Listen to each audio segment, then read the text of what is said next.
Ai, meu Deus. Não tá nada aí, Lu? Não tá tendo aula? Não. Nem previsão, né? Não. Também não. Também não. Porque Aqui assim... o estado do Dudu tava querendo voltar. A gente teve, o pessoal tava enlouquecido com ele, mas ele voltou atrás. Acho que ele fez um plano e o pessoal do jurídico do CEPERAS bateu o pé e ele Olha, recuou eu de te novo. digo uma coisa. EAD, ensino à distância, a proposta do EAD não é essa, é uma outra proposta que foi absolutamente deturpada, tanto que tem até educação física agora à distância, e as pessoas estão achando que pode substituir por ensino à distância. Não pode. O ensino à distância, tu não atinge os mesmos objetivos do ensino presencial. O ensino à distância tem que ser algo que complementa o ensino presencial. Não pode ser ele. Não caiu para vocês? Hã? Não caiu a reunião para vocês? Não, para nós continuou. Não, caiu luz aqui, da queda de luz por causa do hospital, às vezes. Não, caiu só para ti. Da educação física. Interessante, bom saber. Eu não sabia. Eu achei que, como inicial, você tinha caído tudo. Pois é, eu vi, tu mandou uma mensagem ali para entrar e eu digo, não, mas nós estamos aqui. Tá bom, então. Então tá. Então eu perdi, mas tá gravando, vamos embora, então. Luciana, te cortar aí. Continue presencial. A gente, enquanto isso, estava falando aquelas coisas que nos angustia sempre, né? Sim. Mas não tem como, não. O semestre está perdido. O semestre está perdido. Eu mesmo. Provavelmente o ano vai ser agora deu. Hã? Reunião tu faz, a gente está fazendo reunião de departamento, as reuniões de sindicato, tudo aqui. Mas aula, não. Na escola a gente até agora, no município aqui em Farroupilha, a gente não estava com ensino à distância. Agora, semana que vem já... Quer dizer, hoje entrava. Como eu botei prótese no joelho, eu estou ainda mais uma semana afastado. Então, semana que vem eu volto. Mas, Marco, isso aí é precarização do ensino. Isso aí vai diminuir o número de professores, vão contratar menos professores. Ah, sim. Entendeu? As pessoas que são mais privilegiadas conseguem acompanhar muita coisa assim. Quem é menos privilegiado não vai. Aí vai acontecer o que aquele belo ministro da Educação quer. Dizer que a universidade é só para alguns mesmo e não é para todos. Mas ele conseguiu produzir prova contra ele mesmo. Eu nunca vi uma coisa dessa. Esse cara está fora. Ele está fora. Não tem como.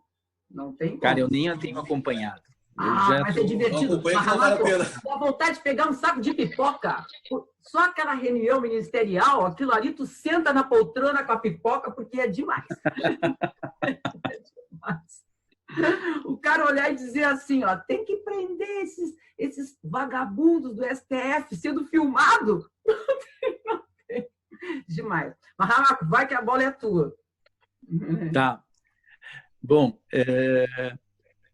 nós estamos aqui conversando e estamos praticamente em casa, né? Falando de pessoas conhecidas, mas eu quero me apresentar um pouquinho para quem não tive a oportunidade de conhecer ainda, né?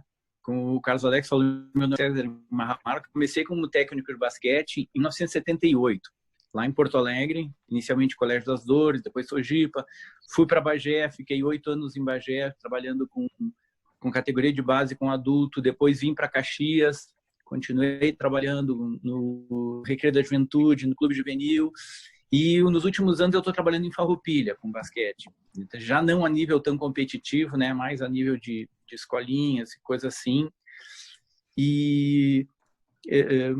Mas essa vivência me ajudou muito nesses anos todos.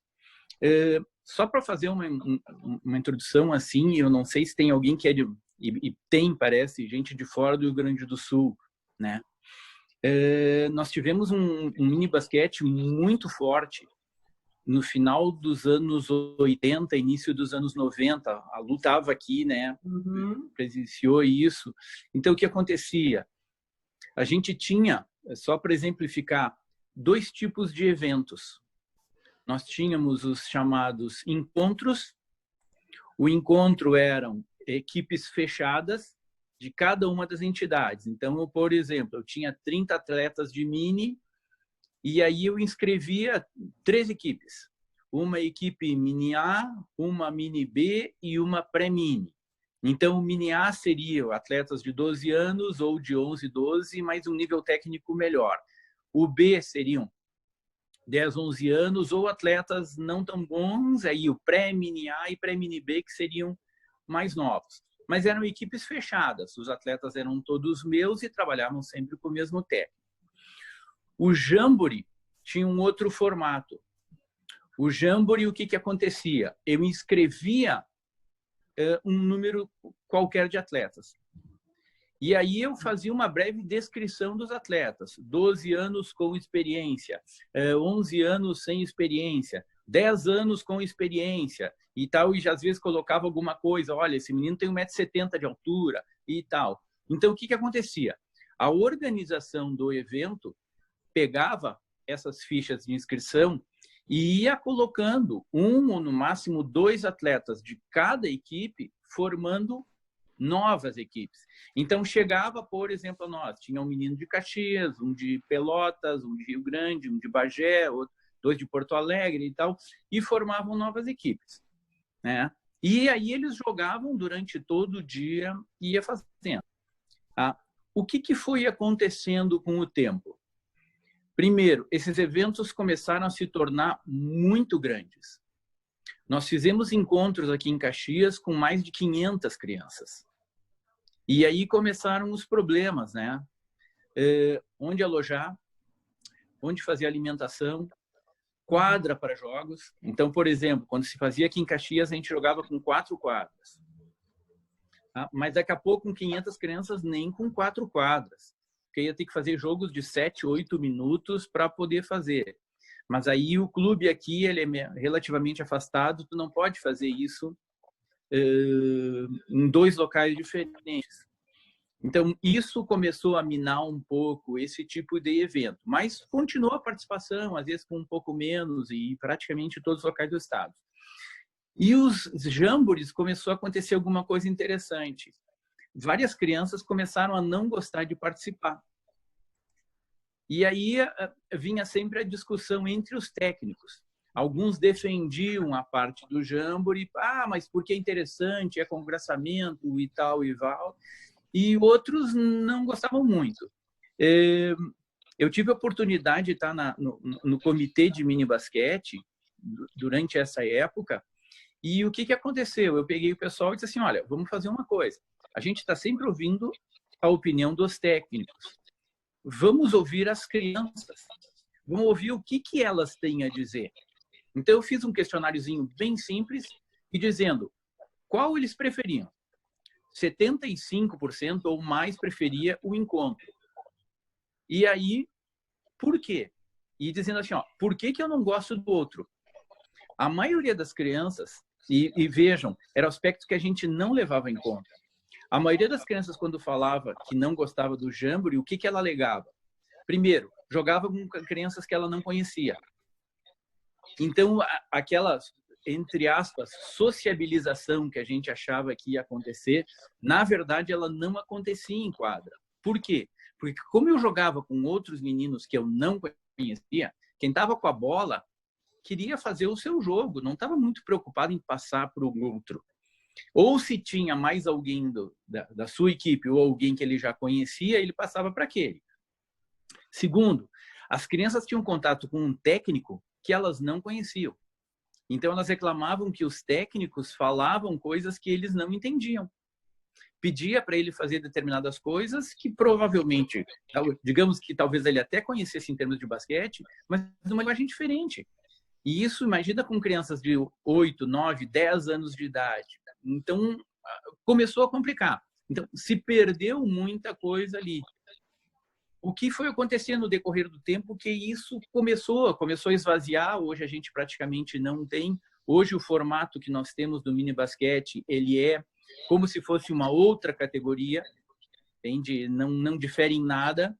Ele é promovido o campeonato estadual também. O que tem esse ano agora aqui no Rio Grande do Sul é que todos os clubes participantes de qualquer categoria, obrigatoriamente, tem que ter mini.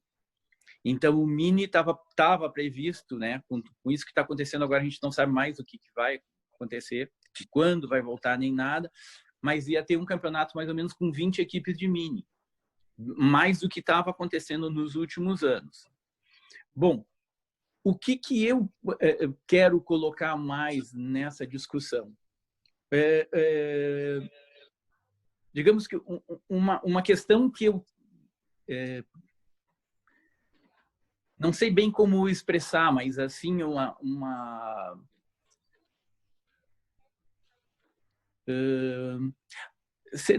não diria uma verdade, entende? Mas uma conclusão que eu fui chegando aos poucos, né? O mini basquete, e eu acredito que isso se estenda para praticamente todos os estados. Eu sei que as condições não são muito diferentes hoje na maioria deles. O mini basquete, ele é uma categoria igual a todas as outras. E no meu ponto de vista, ele não deve ser. Por quê? Pelos meus anos que eu pude acompanhar e trabalhar com o mini principalmente, o que eu observei? Que existem muitos atletas que são atletas de mini basquete. Quando terminou o mini basquete, eles não continuam mais. E aí eu comecei a me perguntar, o que a gente está fazendo para essas crianças? Na verdade, eu comecei a me questionar muito e pensar, para quem que eu estou trabalhando? E isso começou a me angustiar muito. Porque, na verdade, eu começava a ver assim, eu estou trabalhando para o basquete. Mas eu acho que quem precisa mais de mim não é o basquete, e sim as crianças, sim os atletas. Então, o que eu quero dizer com isso? Muitos atletas não são bons tecnicamente, talvez nunca venham a ser jogadores realmente no futuro. E o que a gente observava naquela época? Quando eles encerravam a participação sua no mini, eles não tinham condições de chegar no mirim. Porque, vejam, a maioria das estruturas que a gente notava na época tinham 30, 40, até 50 atletas no mini. Quando chegava no mirim, 13 anos, não tinha como fazer mais que uma equipe. O que acontecia? Tu dava treino para 15, para 20, tudo, mas acabava não conseguindo fazer. Entende? Não tinha condições de ter uma estrutura. Então, o que acontecia? Naturalmente, as crianças pegavam e abandonavam, né? Eles têm preferência, eles gostam de outros esportes e tal. Mas o que eu fui observando? Que eles abandonavam e abandonavam assim com a maior tranquilidade. Por quê? Porque, na verdade, aquele mini basquete não contemplava muito da satisfação deles com o esporte. A gente não conseguia fazer com que essa criança criasse um apego a essa modalidade. Eu vou voltar. Não é que a gente tenha que tornar todo mundo atleta. Isso não existe. Entende? A gente não vai ter tudo isso. Mas eu acho que a gente tem que conseguir criar em todas as crianças um gosto pelo esporte, um gosto pelo basquete. Por quê? Porque essas pessoas vão futuramente ser pais, ser dirigentes, serem professores. De alguma forma, o basquete vai surgir com eles. Se ele não gostou da experiência que ele teve, é bem provável que ele não queira que o seu filho, o seu aluno, o seu enteado, enfim, quem for, tenha participação nisso. O que eu vejo que está nos faltando um pouco no basquete? Entende? A gente ter alguma outra forma de participação que a gente possa incluir esses atletas. Então, por exemplo, eu tive a oportunidade de partir 2 vezes para a Argentina, os encontros internacionais de basquete. O encontro lá não mostra o que é realmente o basquete deles, a estrutura que eles têm mais em termos de clube. Por que isso? Porque o evento é extremamente competitivo. A primeira vez que eu fui com os atletas aqui de Caxias, cara, quando tocou o hino argentino na abertura, a gurizada arregalou o olho. E quando os caras começaram a gritar, e aqueles bumbos do peronismo que tinha lá e tudo, cara, bateu um horror na gurizada. Quando termina o hino, eu só olho para a bancada e os pais gritando: "A la muerte! Vamos Argentina!" Cara, eu digo, onde é que eu me meti? Cara, o primeiro jogo foi um desastre. Nós apanhamos até não poder mais. entende? Foi um Brasil e Argentina. O técnico disse, cara, o que é isso? Ele disse assim, cara, me desculpa, mas tu não consegue tirar isso da cabeça. Por quê? Porque é a rivalidade do futebol indo para a quadra. Nós jogamos 3, 4 vezes com a mesma equipe. A partir do segundo jogo, a coisa começou a mudar. Entende? E aí eu conversava com eles, eu digo, tá, mas e aí como é que é? A coisa é sempre competitiva, tudo assim. Ele disse, não, a gente tem tentado fazer, só que o que eu vislumbrei?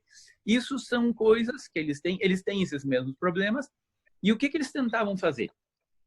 Outras formas. Então, o que eu vi isso? Principalmente na segunda vez, no segundo foi o encontro que eu fui em 2000. Eu fui em 90 e depois fui em 2000 de novo. Eles fazem eventos competitivos, entende? Mas sem uma preocupação de ser campeão nem nada, entende? E aí vão dentro desse evento mesmo fazendo outros microeventos. Então, tu tem torneios de lance livre, tu tem torneio de condução de bola, de habilidade, enfim, e tu vai inventando coisas para entreter. Por quê? Porque a gente começou a ver que o jogo formal, na verdade, era interessante para a gurizada, mas não era onde eles conseguiam ter um melhor contato com o esporte. E outra coisa, nem todo mundo é competitivo. Ou nem todo mundo nasce competitivo ou entra no esporte competitivo. Com o passar do tempo, ele começa a ver o jogo e começa a dizer, pô, não, isso aqui tem que fazer dessa coisa assim.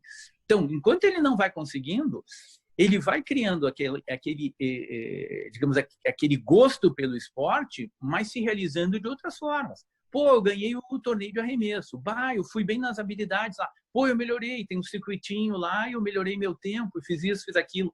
Então, eu acho que está nos faltando algumas coisas de se pensar nesse aspecto. Só que tem um detalhe importante. A gente acaba sempre colocando isso nas mãos da federação. Ah, mas então a federação tem que organizar. Não, não é a federação. Não é a federação. Eu acho que isso tem que partir dos técnicos. Os técnicos têm que se desarmar um pouco, sabe? Para chegar e dizer assim, não, eu acho que a gente tem condições de fazer. Voltando um pouquinho, só para encerrar minha fala aqui, voltando um pouquinho. E hoje eu sei, cada estado hoje tem diferenças em termos de regras do basquete, né? Tem linha dos 3, não tem linha dos 3, marcação individual, marcação zona, pode isso, não pode arremesso dos 3 e tal. Bom, são adaptações. Só que o que vai acontecendo? Cara, as minhas últimas experiências com o Mini foram drásticas nesse sentido, porque o que aconteceu? Tu via verdadeiras aberrações em termos de regra. Então, um dos fatos mais inusitados, por exemplo, para evitar a marcação zona e aquele jogo que ser 0-0, marcação individual. Aí vem a questão da flutuação. Aí o que acontecia? Então Então, o defensor não pode ficar a mais de 3 metros do atacante. E aí o que se criou? O ataque 1-4. Uma determinada equipe tinha um atleta extremamente habilidoso. Quando ele estava na quadra, como é que a equipe jogava? 4 atletas lá no cantinho da quadra, com seus marcadores, e eles jogavam contra os outros. Cara, era ridículo, né? E aí, quando os defensores começavam a flutuar, ou a arbitragem mandava eles voltar, ou esse atleta que estava com a bola gritava, olha lá, ele está voltando, está voltando. Então, vejam, aí tu tem que começar a pensar, pô, mas só um pouquinho, como é que eu vou fazer?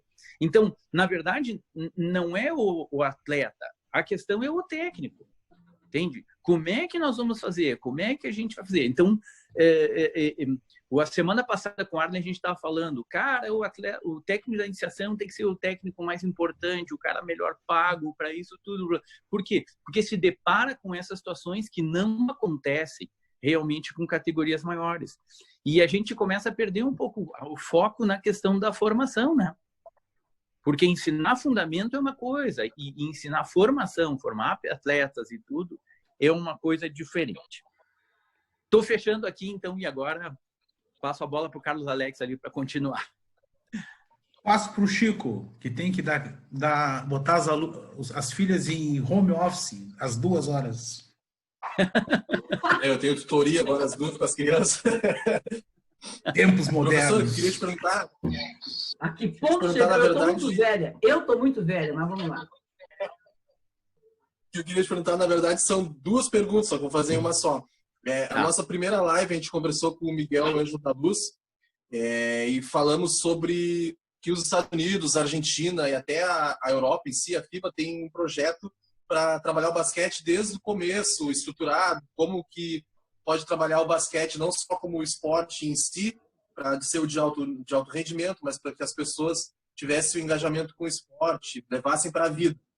E aí eu queria te perguntar se, dentro disso, o mini basquete seria a base para esse trabalho aqui no nosso país. Se a gente poderia começar criando grandes núcleos em cidades do mini basquete para trabalhar com os pequenos, para ver se vai vincular mais praticantes, que é até uma das coisas que a gente pretende fazer aqui em Pelotas, no grupo de estudo de basquete que a gente tem. Um dos meninos que quer estudar o mini basquete, basquete de 3 contra 3, como base para fazer um projeto maior para a cidade. E a outra coisa que eu queria perguntar é se, como tu é professor, ainda está na escola, assim como eu estou, o mini basquete ele é uma prática assim, quase perfeita para se começar a trabalhar o basquete na escola, principalmente com os pequenos. Eu digo pequenos, eu conto os alunos de 9, 10 anos. Sim. Seriam essas as perguntas. Vamos lá para a primeira, né? Eu acho que essa questão do núcleo ali, o mini basquete é uma coisa realmente, ele pode ser uma porta de entrada exatamente pela questão da idade, né? Que tu tem esse contato. Eu vejo uma dificuldade grande quando a gente fala em núcleo, né? Por quê? Porque às vezes a gente não tem espaço físico.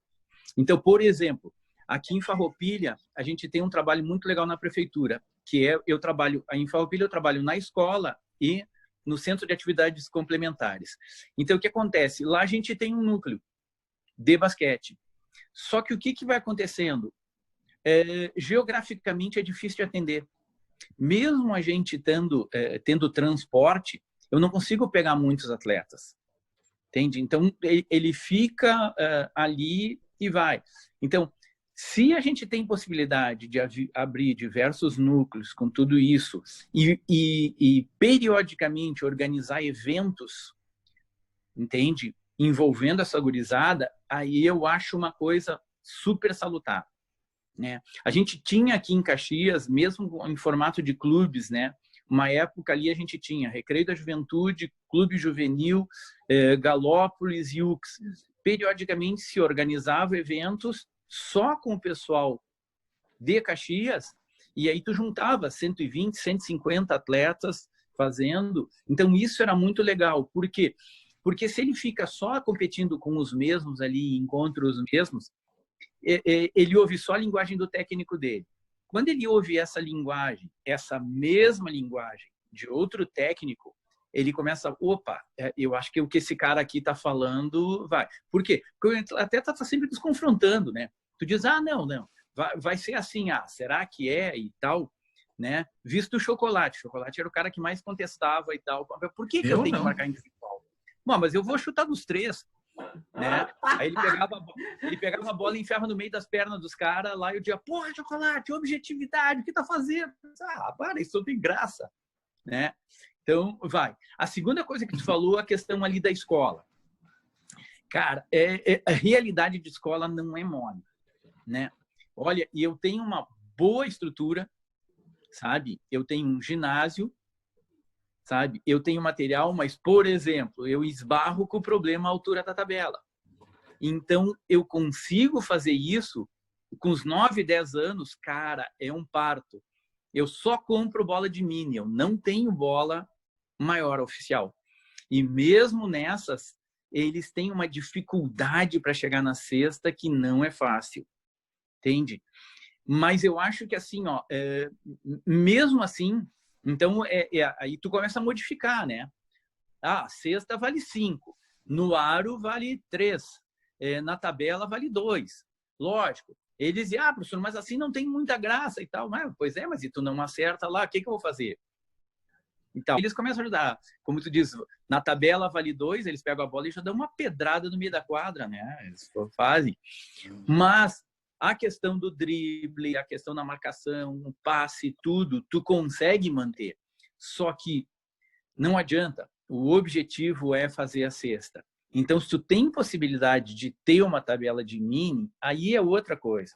Então, aqui perto da minha escola é o ginásio municipal. No ginásio municipal, a gente tem tabela hidráulica que a gente consegue baixar. Quando os atletas vão lá e jogam na tabela mais baixa, cara, é uma satisfação enorme. Né? E uma das coisas que eu aprendi ao longo do tempo, e isso foi uma vez conversando com o Pulga, e a gente falava, né, por onde começar e tal, e ele disse, cara, a criança no primeiro contato ela tem que conseguir o objetivo do jogo, que é fazer cesta. Se ele não conseguiu fazer cesta, cara, tu tá roubado. Então, na universidade eu dizia, né, eu brincava com meus alunos e assim, aí tu chega lá e deu aula pro teu aluno, deu aula de basquete. Ele vai chegar em casa e vai dizer, pai, hoje eu joguei basquete na escola. O que o pai pergunta? Quantas cestas? Quantas cestas tu fez? Cara, que barbaridade.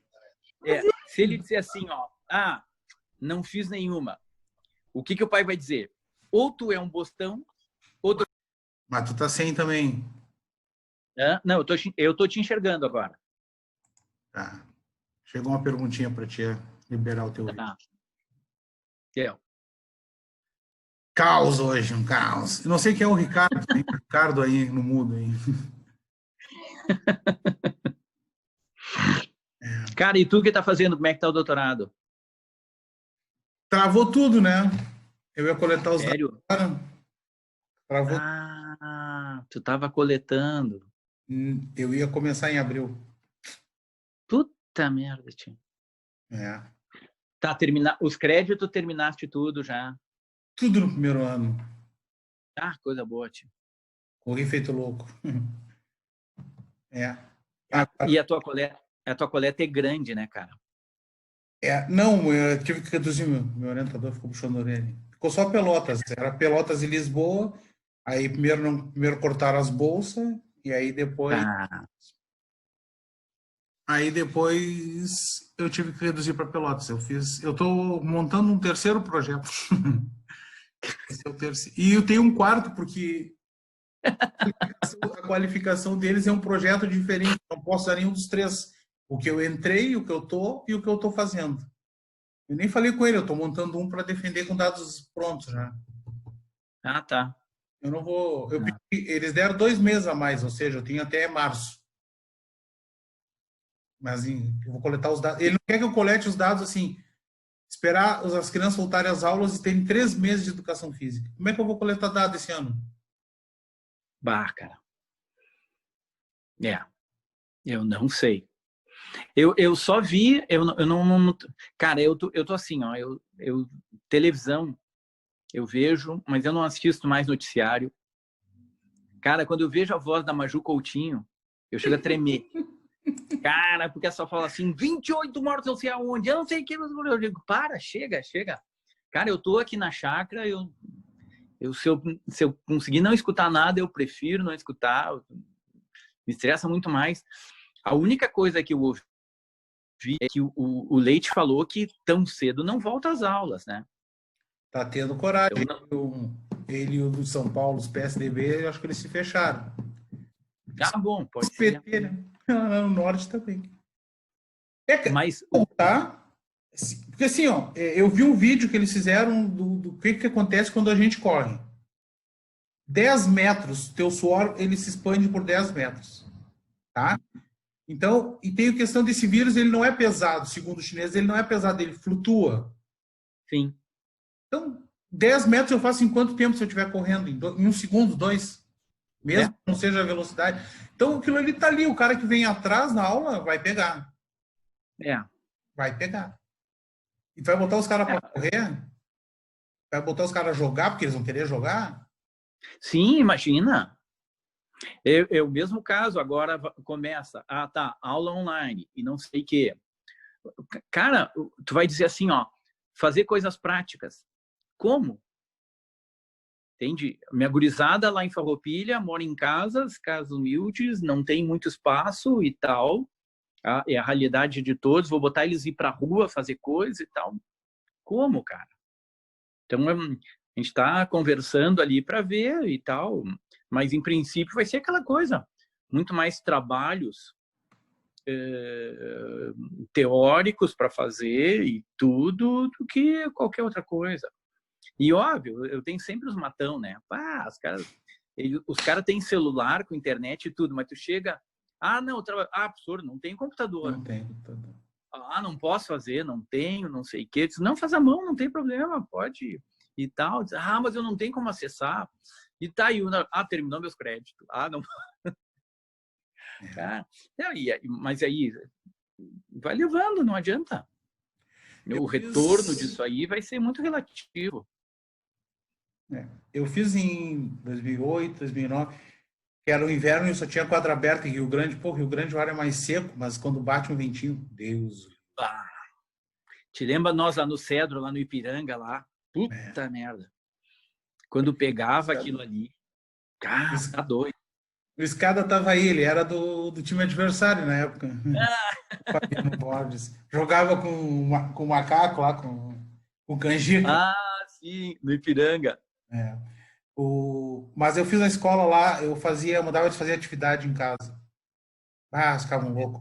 E andar de bicicleta. Aí eles pediam para andar de bicicleta e queriam ir para a faixa, e os pais foram na escola saber o que eu tinha mandado eles fazerem na faixa que matava. Eles diziam, não é na faixa. Pode andar na volta, pode fazer em casa. E faziam relatórios. E aí eu passei em primeiro, depois do fim do ano os pais agradeceram, porque muitos não faziam nada e começaram a fazer. Funciona. Que funciona. Eu sei que funciona porque eu apliquei os testes do ProESP em março e depois em novembro eles estavam com outros níveis. Sim. Com pouquíssimas aulas práticas na quadra lá. Era horrível. Mas sabe, isso aí é uma coisa que eu discuto muito com os alunos na universidade e a gente falava muito, né? A questão assim, eu uso o seguinte termo. Eu digo assim, ó, pessoal, a aula de educação física, ela tem que ter um efeito residual. E eu disse, como assim, professor? Cara, imagina, a boa parte das escolas nossas tem 2 aulas juntas. Então, eles têm uma vez por semana. Aí tu passa 6 dias sem fazer atividade. Eu disse, qual é o efeito disso? Resumindo, nenhum. Então, ou ele vai pegar e vai fazer alguma coisa em casa, entende? Esse é em termos de efeito residual, né? A importância dele fazer uma atividade em outro momento, tudo isso, porque senão não vai. Conseguiste voltar, Lu? Voltei. Vamos tocar. Depois eu explico por que demora, mas vamos lá. Vamos tocar, que só não tá o Escada aqui. E o Chico, que foi ser tutor. Aqui, ó, só para dizer, tá o Ricardo Ramos, que é meu colega de departamento aqui, que também trabalha com basquete, só que ele tá sem vídeo e sem áudio, tá? Nossa. Ele escuta a gente, mas ele não pode falar e nem a gente vê ele. Mas ele tá aí. Por que ele não quer ter áudio? Eu acho que é o problema, não sei. Agora, ele não disse para mim, mas ele tá. Vou convidá-lo aqui. Opa, olha aí, ó. Opa, já mexeu alguma coisa nele aqui. Tá? O vídeo, eu acho que... E tá a Aninha também, que trabalha com mini basquete aqui no Rio, que joga no Master comigo, tá também. Que legal. Uhum. Segura, professor. Ele deu boa tarde aqui. O Ricardo? Tem vídeo mesmo. É boa pessoa. É boa pessoa.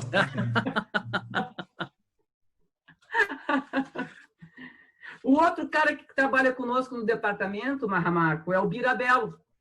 Tá. Uhum. É que aqui é muito grande, são 3 para basquete, né? Que é muito Mas o quarto? Pode ser, quem sabe?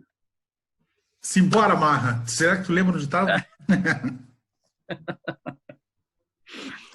Você sabe que eu falo, a minha mulher também diz, cara, mais um tempo nós vamos ter que começar quando chegar o inverno e ir para um lugar mais quente, porque não dá.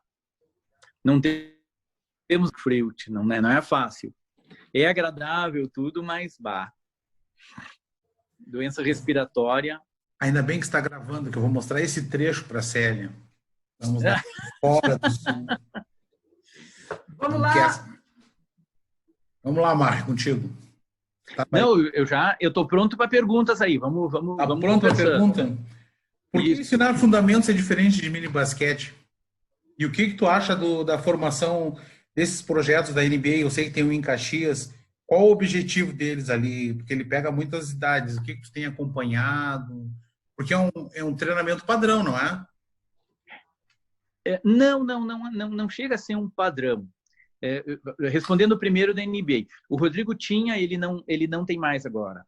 Ele encerrou ali. E o que acontece?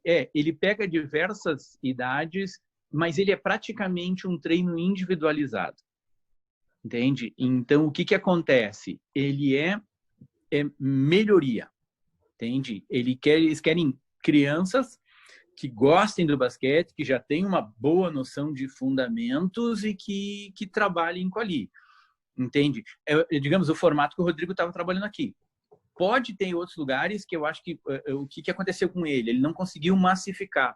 Ele não conseguiu ter um número muito expressivo no mesmo horário. Então, ele tinha meio esporádico assim, e tinha 2, 3 atletas aqui, 2, 3 no outro horário. Então, ele ficava bastante individualizado. E, lógico, para rendimento, acaba sendo melhor. Eu acho a grande validade disso é divulgar a modalidade, entende? O objetivo da NBA com isso, o que é? Realmente marketing, né? Isso é o principal deles. Eles vão ganhando uma grana ali, eles vão licenciando, vão fazendo, mas é o nome deles que está andando dentro disso, né? Da primeira pergunta, fundamento.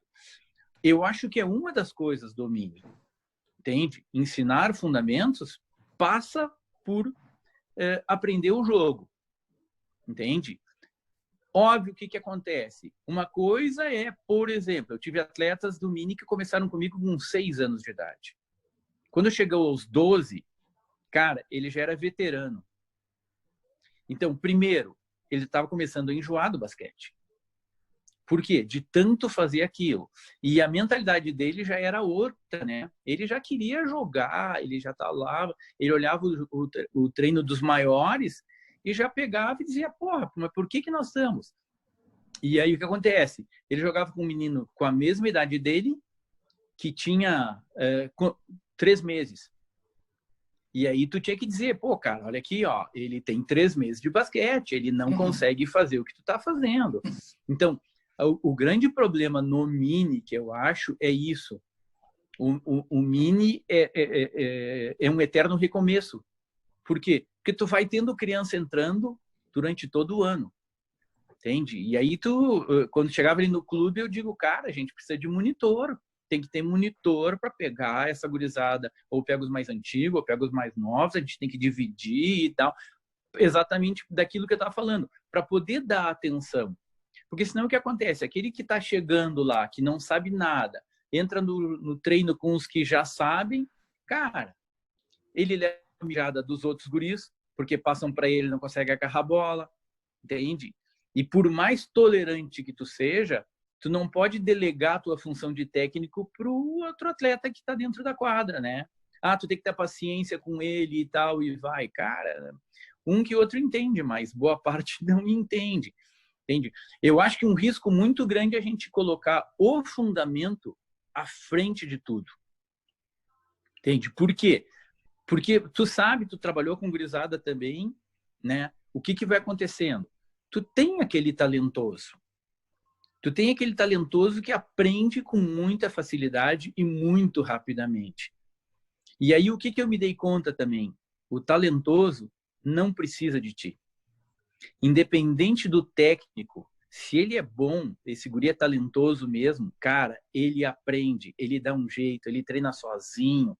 E as experiências que eu tenho com atletas talentosos, terminava o treino e continuava batendo bola, fazendo e tal, não tinha. Ele estava à frente dos outros porque ele era dedicado e vai. E o que acontece? Os outros, aí tu vai repetindo, vai fazendo, mas a velocidade, a progressão dele é completamente diferente, né? Nesse aspecto da gente fazendo. Até quando tá falando pro Ricardo, né? A gente fala na questão da escola que se adapta, mas uma coisa que a gente tem que se dar conta é que a velocidade de progressão na escola é completamente diferente. Cara, eu ensino bandeja para os meus atletas, em uma semana eles estão perfeitos. Em 2 treinos, eu tenho 2 treinos por semana, no segundo treino eles já estão fazendo. Na escola, às vezes eu fico 1 mês e não vai, e tudo, uns aprendem, outros não, repete com outros e tal, porque são diferentes, tu tem turmas maiores e tudo isso. Agora, se eu vou fazer treinamento, cara, tanto faz em escola como onde for, ele vai melhorar, sem dúvida nenhuma. Eu fico pensando no exemplo do atleta mini pronto do guri Moser, aquele, Daniel Moser. Aquele guri jogava. Ah, sim. 15 anos, não quis mais. Posso perguntar Cara, coisas, Alex? Madame. Tu não vai seguir? Não, era só um comentário da idade que esse menino, o Moser, ele jogou com ele. Quando o Eni foi pro União, Deus o livre, ele era da Sojipa. Ele era parecido com o Marcelo Jacaré, aquele do Recreio, quando a gente jogava. Ah, sim. Chegava sim, e aquecia e entrava, sem o, como é que era o técnico do César? Sem o César e com ele. Era incrível, cara, mas ele o que a gente tinha naquela época? 16 anos. E esse com 14 anos era assim. Ele era treinar, parecia que o aquecimento dele era diferente dos outros. Depois do jogo, que eu vi que ele se destacava, eu comecei a observar ele bastante. E com 15 anos, quando viu, ele parou. Simplesmente parou. Exato. Às vezes eles começam muito forte, entende? Muito forte em termos de exigência, e chega uma época que eles dizem assim, enche o saco, cara. E aí, na época que realmente ele tem que começar a dar um retorno, né? E aí ele já não tem mais saco para aquilo. Então, o cuidado que eu digo que a gente tem que ter e muitas vezes levar muito mais leve na iniciação é também nesse sentido, né? Só que aí o que acontece? O pessoal se prende pela exceção. Aí os caras vêm assim, na Argentina, cara, tudo é o Manu Ginóbili, né? Que é o maior ídolo de todos os tempos, de tudo. Eu acho que mais até que muito jogador de futebol. E aí eles dizem, mas o Manu começou a jogar com 5 anos, o pai dele era técnico e tal. Cara, tudo bem. Entende? Tu vai fazer isso com todos? Cara, eu duvido aqueles que suportarem. Então, na verdade, hoje, quando eu converso falando sobre esporte de rendimento, né, sobre basquete de rendimento, eu sempre digo, se eu fosse fazer alguma coisa diferente na minha carreira, eu ia estudar menos basquete e muito mais psicologia. Porque a gente precisa muito mais saber lidar com um atleta nesse sentido, né? Porque o basquete, de certa forma, ele é simples, mas lidar com pessoas e com pessoas diferentes, como a gente tem em quadra, né? Tá louco. Diga, Lu. Tá, tem algumas considerações, Marco e o resto do pessoal. Tu fosse o Jamboree que a gente fez lá em Pelotas? Tu não fosse? Eu não me lembro se eu fui. Eu acho que eu fui, sim. Foi na véspera foi na véspera do simpósio, ele foi, sim. Eu acho que ele estava lá. Fui. Tá. Pois é, a universidade chegou a sediar um Jamboree, né? Só para lembrar isso, né? Mas, Marco, será que essa rejeição das crianças, né, por tá jogando com alguém que não é o companheiro dele, né, tá jogando com alguém que não é o professor dele, será que isso não tem a ver com o ponto de vista hegemônico do esporte que transita sempre na mídia e aquele espelho que as pessoas têm, que aquilo ali é o modelo do esporte? Eu queria fazer outras considerações, mas o que tu acha do que eu estou falando? Cara, eu acho que um pouco também passa por isso, né? Porque, na verdade, o que acontece? Na televisão, tu nunca viu um jogo de mini, né? Ninguém fala no esporte. Como diz assim, ó, se comenta sobre iniciação. E o pouco que se fala, que se mostra sobre iniciação é do futebol, que os treinamentos não diferem em nada do trabalho do adulto. Eles são... Tu olhando pelo menos o que tu vê pela televisão. Então, isso passa muito, né? Então, é difícil. E tu conseguir convencer a criança para ele se divertir, de achar legal, não é uma coisa simples. Até porque como eu julgo que tem esse aspecto, né? Ele quer fazer aquilo que é o modelo, né, do alto nível. O que ele vê na televisão, o esporte formal. Exatamente. Não é que não vá fazer depois, mas Sim. a tua angústia aqui, que é a minha e dos outros também provavelmente, é que essa pessoa não se perca. Porque de repente pode até nem virar um grande jogador, mas ele mantém a prática e é alguém que vai estar multiplicando aquilo ali. Exato. Que não acontece. E um dos grandes problemas que eu vejo também, e tu deve ver isso, que tu eras professor na universidade, é que quem vai trabalhar, na realidade, não tem uma preocupação de questionar o pedagógico. Não tem. Ele acaba reproduzindo aquilo que fizeram com ele, e mesmo que eu tenha dito, que tu tenha dito ali, ó, né? Na hora H, ele quer fazer aquilo porque o cara que está acima exige, porque o clube exige, até porque tem esse problema também. Os próprios dirigentes não têm essa visão. Mesmo que ele seja um ex-atleta, ele não é um gestor, ele não consegue olhar também com a visão do que se precisa realmente. Exato. Né? Luto colocou uma coisa que eu coloco muito com meus alunos também, e fiquei muito contente de tu falar assim. Quando os alunos da universidade têm que se recordar do esporte para poder pôr em prática, eles não recordam das aulas. Não. Eles recordam de como eles tiveram o esporte. Então, e se foi ruim, a tendência deles é reproduzir. E, digamos assim, ó, e não é por mal. Não é por mal. É mais forte. É mais forte. É muito forte, entende? Mesmo que... E aí, para ele poder quebrar esse paradigma, ele tem que pensar muito, elaborar muito as aulas, dizer, como é que a professora Luciana falou que era e tal, o que eu tenho que fazer e não sei. E não é aí. E a primeira coisa que vem de imediato é... Aí ele tá dando assim, aí ele pega, ele era acostumado a levar mijada e tal, ele já chega lá e já dá mijada, já xinga e tal, e vai... e depois se dá conta, né? Puta, que cagada que eu fiz. Mas é isso. E é isso. Um outro comentário. Depois eu queria que a Aninha falasse, não sei se ela ainda está. Aninha deu tchau. Deu tchau? É hora de dar tchau. Ela não deu tchau, mas ela deu tchau. Ela foi. Eu acho que começou... Também deu tudo errado hoje. Ela trabalha com o Mini aqui.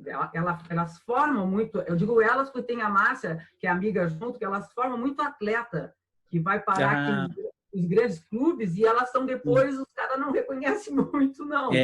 Eu acho que deve ter a ver também com a questão de ser mulher. Eu estou falando sério. Eu estou falando... Ela conhece muito bastante. Eu acho que é diferente. Eu acho que é caráter mesmo. O Marlon falou um negócio e eu anotei. É caráter mesmo. Não, sim. Ele falou da ética dos atletas, do técnico colocar para o canto. O Fominha também quer ficar pontuando os outros 4 jogando para ele. Claro. Mas é aquilo que eu estava tentando, a questão do pedagógico. Como é que o cara enxerga aquilo ali da iniciação? Só fazer um comentário que a Aninha não estava a dizer. Isso que o Mahamako saiu falando do Mini, que te obriga a marcar individual, que para mim é perfeito, tem que marcar individual, porque não preciso repetir aqui por que tem que iniciar pelo individual, né? Sim. Mas os caras são assim, ó. E qual é o próximo passo do individual sempre? É tu chegar na questão da flutuação, não é fazer na ajuda. O lado da bola, tu vai apertar mais o lado. Eu ensino isso para os meus alunos da universidade. Claro. Tu vai marcar perto quem está com a bola ou quem está perto da bola. Quem está longe da bola, tu vai aproximar para o lado de cá por uma questão óbvia. Aí ela se queixou essa semana comigo da mesma coisa. Que se o cara flutua, o cara apita, entendeu? Que não pode. Então, tu vê, é uma falta de entender Na realidade, como é que funciona o basquete, que eu fico assim, ó, apavorada. Fico apavorada. Outro detalhe. Eu acho que não existe, como as pessoas ficam pensando, uma relação direta, com certeza, e tu sabes disso, começar cedo com ser bom jogador. A gente tem um histórico muito grande de jogadores que começaram com 13, 14 anos e chegaram à seleção brasileira. Né? E muito que começou com 5 e que não foi ninguém nunca. E tem o Ginóbili que começou com 5 e que é o Ginóbili. Né? O Escada entrou aqui, o Escada aqui na frente e falou. Né? Então, só que isso também a gente tenta desmentir, né, no nosso trabalho, da formação de professores, é difícil, porque o imaginário que tem sobre isso é aquele modelo lá em cima. E as relações, Lu, com outros esportes, como a gente falou, aí o cara diz assim, mas o Neymar começou a jogar bola com 5 anos e não sei o quê. Mas olha aqui, ó, foi bom tu falar nisso que eu anotei aqui também. Tu disseste que é verdade, o futebol, para criança pequena, repete os treinos do adulto, não é? Sim. Agora, repara, o Brasil já não tem há muito tempo aquela hegemonia no futebol. Por quê? Sim. Porque repete as mesmas coisas que até então tu conseguia ter uma hegemonia. Agora, esses caras lá, esse não parece um Tupamaro, o outro apareceu aqui na frente. Os caras fora do Brasil já estudam realmente sobre futebol, né? Se o meu colega de futebol aqui do departamento ainda é capaz de me esgoelar, mas eu acho que se mantém algumas práticas que é assim e acabou, e não se deram conta que aquilo ali não está mais atingindo não aquilo. Tá mais. E aí, então, como o futebol para nós é hegemônico, a gente acha que nos outros deve ser a mesma coisa, e é triste, né? Sim. Mas o Brasil, Luciana, permita, já que falou futebol, um parêntese, rapidinho. A gente passou 24 anos sem título, de 70 a 94. Não entendi essa hegemonia também, onde estava essa hegemonia. Não chegava nunca, né? Não ficava nos 4, sempre ficava fora, tá? Não chegava em semifinal nem nada. Depois que ganhou em 94, foi até a final em 98, foi campeão em 2002 e de lá para cá tá sempre bem. Porque tu não pode ganhar, é que cada brasileiro quer ser campeão mundial de futebol sempre, não vai ser sempre. Mas tá participando, para mim, tá entre os 4 já é estar entre os hegemônicos, né? Não, tudo bem. Já o basquete afundou. O basquete afundou. Eu comecei porque eu vi o Carioquinha quando eu tinha 8 anos na TV, naquele Mundial das Filipinas que eles passaram. Eu nunca esqueço daquilo. Porque eu lembro daquilo ali e dei pro colégio no outro dia atrás daquela bola. Eu queria saber onde estava aquela bola. Eu dava risada porque eu estava na 3ª ou 4ª série e a gente não tinha educação física formal com ele, né? O que eu queria lá em cima se eu não estava na 5ª série? Disse, espera, quando chegar na 5ª tu vai ter acesso. Eu lembro de pensar, meu Deus, falta 2 anos. Eu lembro de pensar isso, pô, daqui a 2 anos que eu vou poder ver essa bola. Eu queria ver a bola. Então eu fiquei cercando até a Rosa, que era professora da educação física feminina, me deixar num sábado ver. E o Heráclito, o tato da Casa das Revistas, deixava eu arremessar aquilo. Então, eu corria para o colégio no sábado para poder, junto com os caras do 3º ano, que me deixavam ali arremessar, começar a jogar. Mas hoje, tu não tem... Agora, tentou voltar para o canal aberto. Quer dizer, o basquete brasileiro afundou diferente do futebol. E teve um monte de aclives e declives, mas continua hegemônico. Esses caras, eles continuam... Não, Casalex, só um pouquinho para a gente não se alongar muito nisso. É óbvio que o futebol brasileiro ainda continua lá no top não sei o quê, mas aquela ideia de que não tinha para ninguém, já não é ganhava mais. Com o pé amarrado nas costas. Né? Entendeu? Não é mais isso, né? E bom, agora até que ele falou isso, me perdi da coisa que eu ia aqui, uma coisa importante que eu ia colocar. Ai, que guri, meu Deus do céu. Mas Marco, o seguinte... Mas, de qualquer maneira, a questão cultural é muito mais forte no Brasil para o futebol. Então, acaba também que desse número de pessoas massivo que pratica muito mais, que é aquilo que a gente gostaria no basquete, né? Muita gente praticando para daí sair a qualidade, o futebol ainda consegue compensar sob esse ponto de vista, que tem uma prática muito mais massiva, vamos dizer assim, né? Sim. Bom, muito bem. Mas, Ramaka, eu também trabalho com meus alunos o seguinte, que o fundamento, ele é a unidade mínima, que isso aí é hiper necessário. Mas o que eu trabalho antes é a lógica do jogo. Porque não adianta tu ficar com o cara que faz um passe fantástico e o cara não entende a lógica do jogo. Aí é que está o negócio. Como é a questão que a gente vai falando é o que e o quando. Aí que tá. Entende? Que a técnica e a tática têm que andar juntas. Então, eu vou falando... Eu na universidade trabalhava muito o modelo português ali dos jogos reduzidos com eles, e usava muito aquele modelo da Espanha, né? Eu bola alvo, companheiro e tudo, sabe?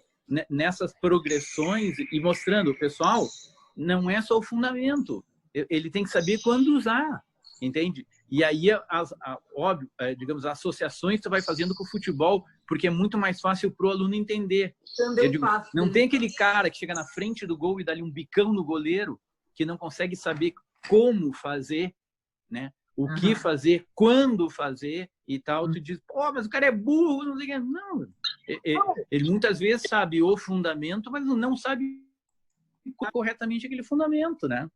E tem que andar associado. Tem que andar junto, com certeza, né? Que a gente muitas vezes cometia aquele erro de primeiro deixar o cara perfeito do fundamento. Não pode. Cara, eu fiz muito isso quando eu comecei como técnico. Meu Deus do céu. Eu tinha até só comentar o seguinte, a Aninha entrou, eu não sei se a Aninha vai querer, eu já até coloquei a Aninha, tá? Que tu tinha comentado comigo essa semana, da dificuldade que se enfrenta aqui no Mini também, que tu vai marcar individual e que tu não pode flutuar, porque o cara vai dizer que... Eu não sei se tu quer colocar alguma coisa, Aninha, sobre isso. A Aninha está no mudo, escondida. Queremos te conhecer, Aninha. Apareceu uma voz no fundo ali, mas eu não consegui escutar. Boa tarde. Tá aí, ela, tá aí. Tô aqui. A tua imagem não está aparecendo, Ana, mas eu tô jogadora, escutando. belíssima armadora. Para com isso, Lu. Mas é verdade. Boa tarde, Carlos. Boa tarde, Aninha. Boa tarde a todos. Boa tarde a todos. Boa tarde, então, Ana, tudo bem? Eu sou amiga da Lu um tempão, né? Então, a gente trabalha aqui com basquete aqui na BVRJ, não sei se você conhece. Conheço. E com o Mini também, tem uns 20 anos, né? Então, a gente enfrenta esse problema também de... Eles não deixam que a gente joga o torneio. Jogava, né? Um torneio da federação, que não era de federado, agora se tornou, né? De 12 anos. Sim. E a gente tem esse problema também, né? E eu acho que não deveriam, né? Deveriam orientar melhor, porque quando a gente começava a marcar de um jeito que vocês estavam falando, eles quando estavam marcando zona, e a gente não ensina a zona para criancinha nunca. Exatamente. Tu sabe que... Bom, só te interrompendo, Ana, eu estou me recordando agora, o meu filho é técnico também, meu filho mais velho é técnico. E ele trabalha com o Mini hoje. E aí ele está dizendo, acontece a mesma coisa aqui. Eles tiveram que fazer reunião com os árbitros. Por quê? Porque muitos árbitros não conseguem entender o que é flutuação e o que é marcação zona. Eles olham que vê que está meio dentro do garrafão, para eles era a zona e tal. E aí foi uma polêmica toda e tu não consegue dizer, vamos julgar distância, quanto tem que ficar e tal, e vai, sabe? E o medo que eu tenho com isso é que a gente acabe criando um novo jogo por tantas coisas que a gente tem que fazer. Eu citei um exemplo, não sei se tu estava escutando, que era marcação individual pressionado. Só podia isso. Então, o que jogava? Jogava 4 num canto, no cantinho da quadra, mas literalmente no cantinho, ficava os 4 amontoados ali, os 4 marcadores e 1 contra 1 jogando. Aí o técnico pegava aquele jogador dele, que era o mais habilidoso, e fazia e vai. Outra coisa, aí uma época ficou assim, marcação, só podia individual a partir do meio da quadra. E como no Mini não tem volta, era a coisa mais engraçada que tinha. O atleta pegava, passava o meio da quadra. Quando a marcação pressionava ele, ele recuava do meio da quadra. Ele voltava para trás e ficava apontando, olha, ele tem que ficar lá no meio. Aí o juiz mandava ele voltar e tal. E como é que ficavam os outros 4? Correndo em círculo, parecia um jogo de futsal, alguma coisa muito estranha. Então, essas coisas que acabou se fazendo, sabe? E se modificou demais. Ficou um jogo tão horrível, ou melhor, não era nem basquete. E, lógico, continuou se fazendo, se tentando, mas periodicamente se tem que trazer à tona de novo, porque os árbitros que estavam fazendo isso, hoje já não apitam mais mini. Aí vem uma nova safra, apitar mini, tu tem que explicar para os caras tudo isso. Da mesma forma os técnicos, né? Aqueles técnicos que estavam lá, que entenderam a filosofia, que conseguiram compreender quando mudou o técnico. E isso nós falamos semana passada, né? Todo técnico começa no mini. Só que como não tem reconhecimento no mini, o que tu faz? Vai para cima. Então, quando o Carlos Alex foi meu atleta, o que acontecia? Eu era técnico do adulto. E aí, eu, por exigência minha, eu digo, não, mas eu não quero ser técnico só do adulto, eu quero trabalhar com os pequenos. E a categoria mais nova que tinha era o deles, era o mirim. E eu quero trabalhar. E eu sempre continuei trabalhando com isso. Então, não acho demérito e eu me identifico muito mais com a parte de formação da gurizada, assim. Então, Ana, é um problema que não é fácil. Não. Isso para resolver é bem complicado, realmente. Com certeza. Mas eu acho que passa um pouco de fazer arbitragem compreender, entende? E aí, o meu filho me disse isso. Eles pegaram e tentavam mostrar para o árbitro assim, ó, a gente não pode mudar a essência do jogo. Por quê? Porque a gente fala que é um jogo coletivo, mas de cooperação ou oposição. E aí, eu trabalho com eles que eles não podem, passou pelo marcador do outro, deixa porque não é teu. Não, ajuda. Eu vou marcar o meu, vou ajudar meu companheiro a marcar o outro. Quando tu diz isso e desconstrói toda essa verdade, o que tu vai fazer com eles, né? Então, é bem complicado. Então, eles têm conseguido alguma coisa com a arbitragem, porque eles entendam um pouco mais o que é a zona. Porque eles dizem assim, ó, a zona tudo é bem característico. A bola está no meio da quadra, os caras já estão posicionados 2-1-2, lá fechadinho lá dentro, entende? Braço levantado, gritando e tal, entende? E individual, não, ele vai buscando o dele. Quando o atleta cruza no garrafão, tu já consegue acompanhar, ver que o defensor está acompanhando. Então, conseguir diferenciar uma coisa da outra, né? Aninha, tu não quer botar nada aqui especial que tenha do mini aqui do Rio, que de repente é diferente lá do Rio Grande do Sul? Algum problema que vocês têm também para além disso aqui na formação? Que eu falei para eles quando tu não estava, que vocês fazem muito atleta, né, Aninha? Vocês fazem muito atleta, né? Então, a gente trabalha com criancinha, né, de 4 anos, 5 anos. Nossa, e fica que legal. Trabalha. A gente tem... O mais novo que a gente tinha lá, tinha 3, mas só que a gente não deixava, né? Porque ele queria que era irmão do outro. Mas a gente trabalha, a gente tem criancinhas que hoje em dia, o último que a gente levou para o Flamengo, Nezinho, né? Que ele é apelidado por Nezinho porque ele gosta muito do Nezinho. Inclusive o Nezinho foi lá na quadra falar com ele. Que legal. Ele tem 11 também, né? Mateuzinho está no Flamengo também, que trabalhou com a gente desde 6 anos de idade. Depois foi para Tijuca, agora ele no Flamengo. Mas assim vai, a gente vai formando assim, né? Que é o nosso prazer. Que legal, tia. E precisa, né? Precisa de pessoas abnegadas que gostem realmente disso. Senão ele vai acabar. E o problema é esse. A gente estava falando sobre formação, né? Eu me aposentei na universidade esse ano. E aí, o que acontece? Cara, ninguém mais quer ser técnico de basquete. E os que querem ser técnico de basquete querem ser técnico da NBA. Ninguém quer, mas eu vou ter que começar com criança. Tá louco e tal.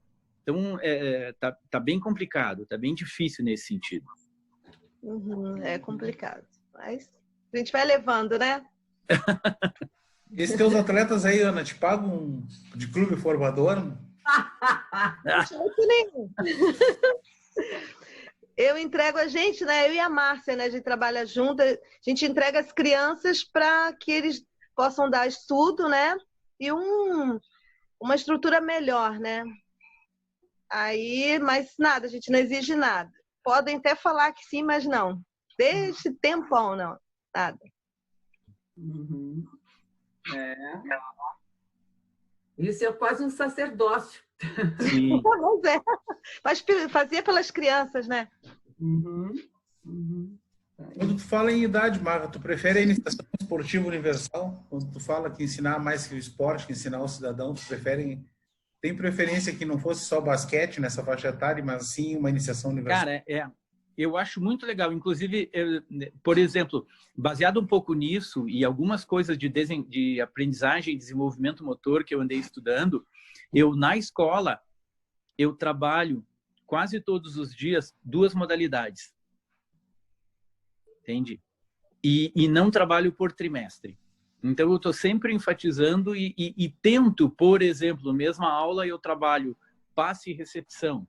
Eu faço passe e recepção no basquete, faço passe e recepção no handebol, faço passe e recepção, faço finalização, chute, no basquete e no futsal.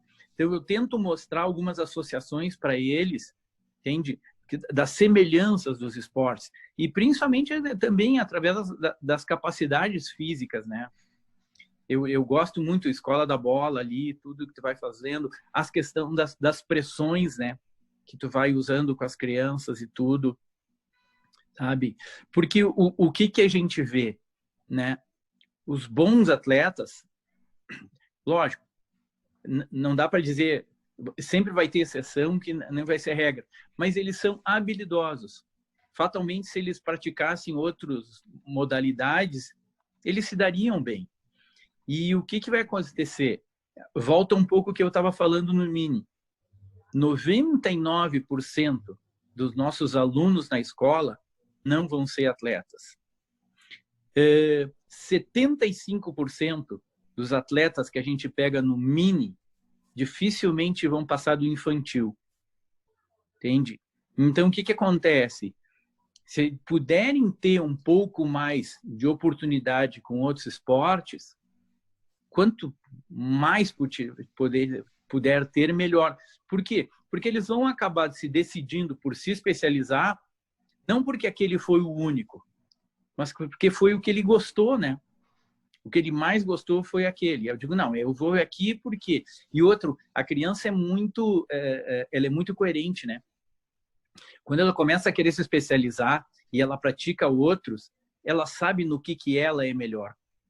Entende? Ela associa o que ela gosta, mas aonde ela tem melhor resultado. Então, eu posso ser muito bom no vôlei, mas o meu resultado é melhor no basquete, dificilmente eu vou ficar só ou vou ficar no vôlei ali. Entende? Eu me preocupo também com essas questões, né? Aonde a criança vai se dar melhor no esporte. Eu acho que é uma coisa que influencia também nela.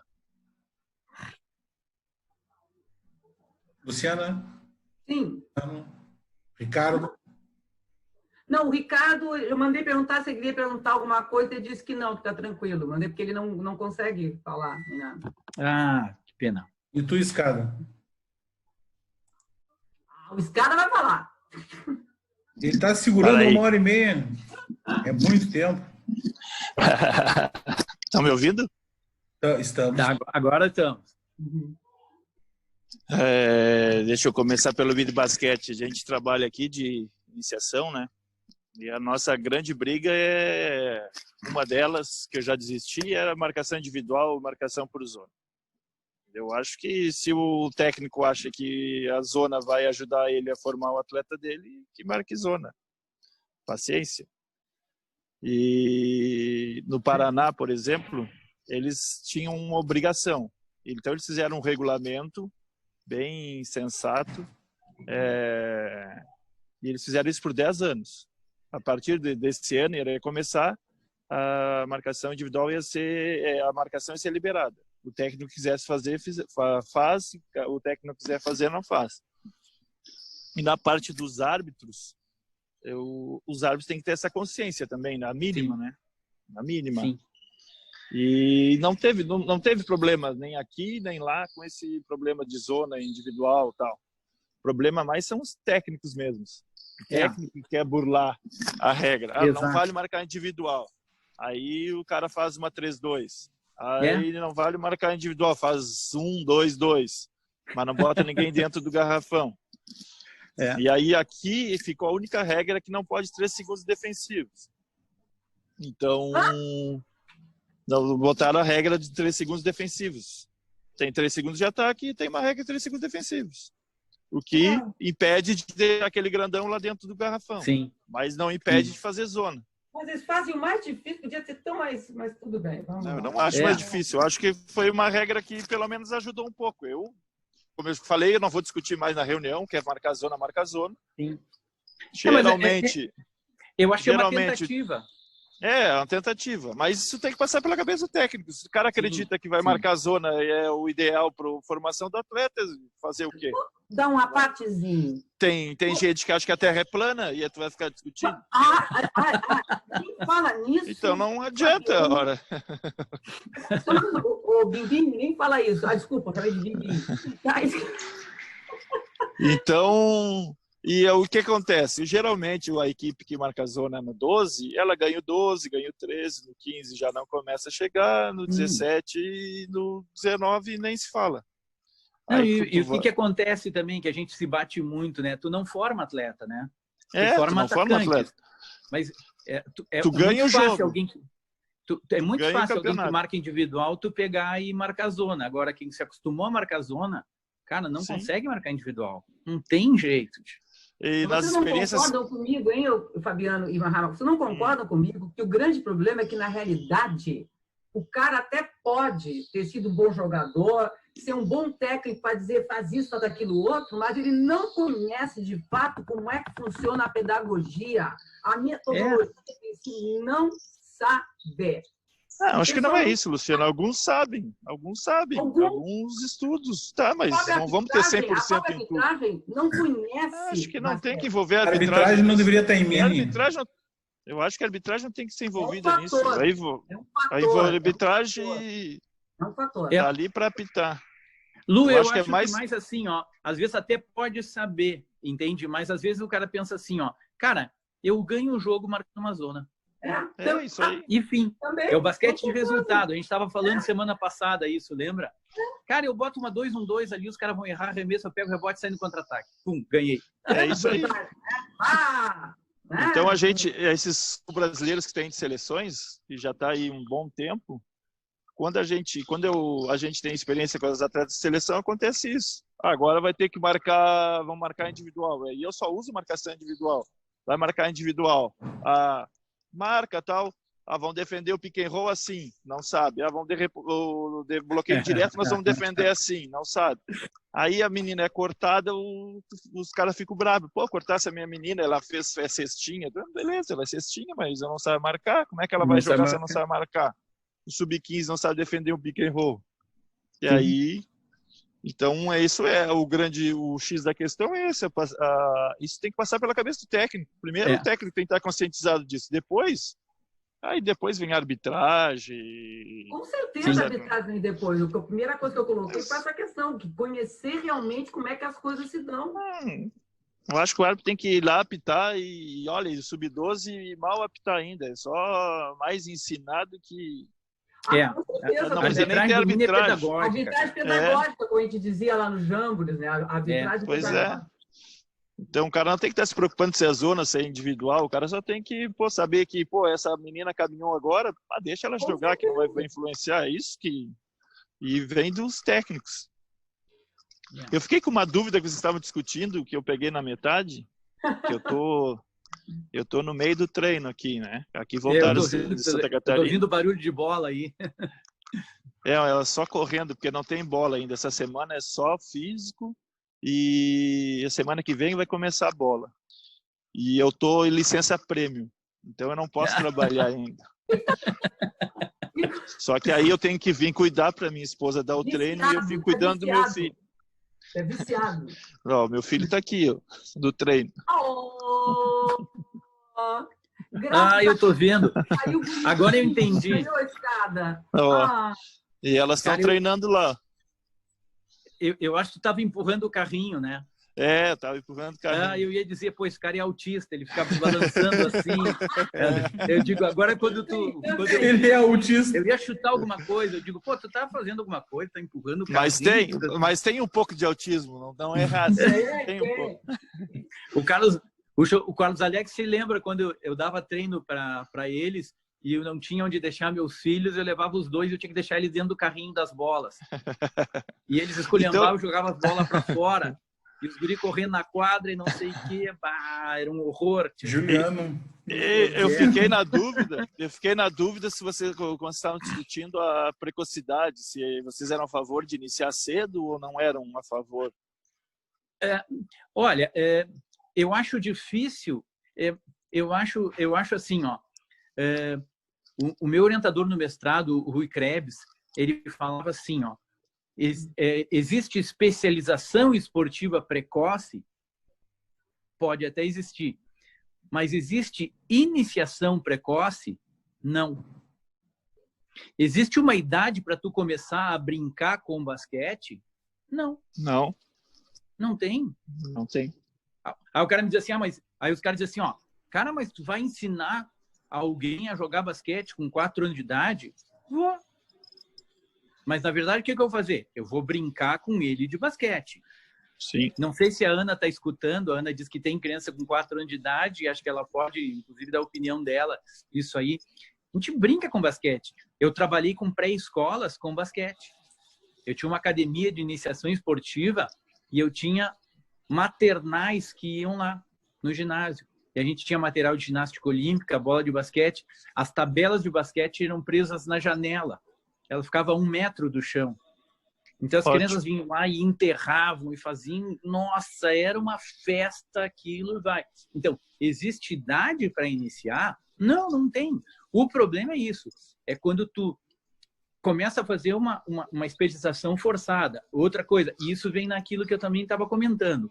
Cara, tem atletas que com 10 anos de idade têm uma maturidade, uma responsabilidade, sabe? E uma visão de jogo extraordinária. E aí o que tu vai fazer? Tu vai dizer assim, ó, não, vamos brincar só, tu não vai jogar sério. Isso aí. Como. Não tem como.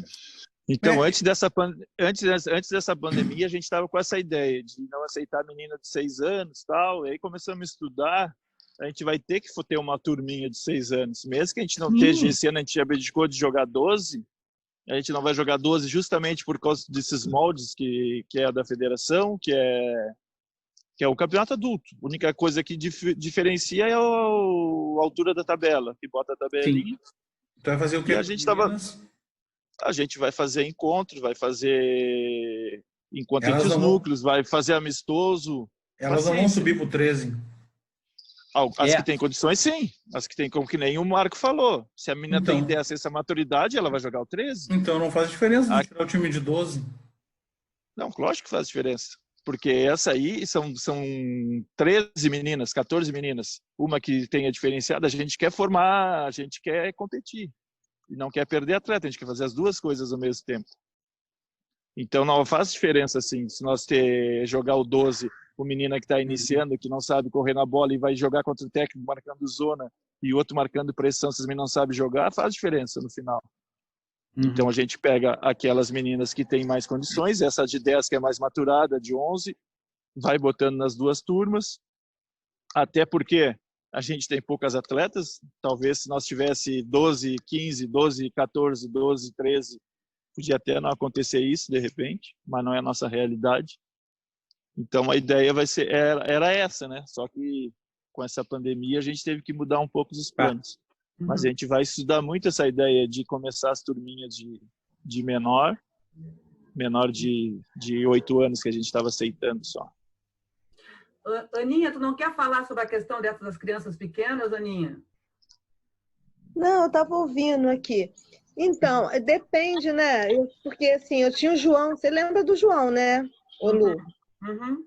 E ele tinha, no caso, ele começou com a gente com 4, mas a gente tem uns que a gente faz uma brincadeira que não tem jeito de você não passar brincadeira para crianças de 4, 5 anos. Claro, não tem jeito de passar fundamento nem nada. Você tem que levar mais na brincadeira. Mas tem outros, assim, tipo o João, que estava em Franca, agora foi para o Flamengo, agora tem Mogi, me parece. Está com empresário, eu não sei mais. Mas, assim, depende da criança. Lá na BV a gente faz muito, depende da criança, porque a gente tem o mais velho que a gente tem lá, de criancinha, tem 10 anos que a gente trabalha. Até 10 anos, 11 anos.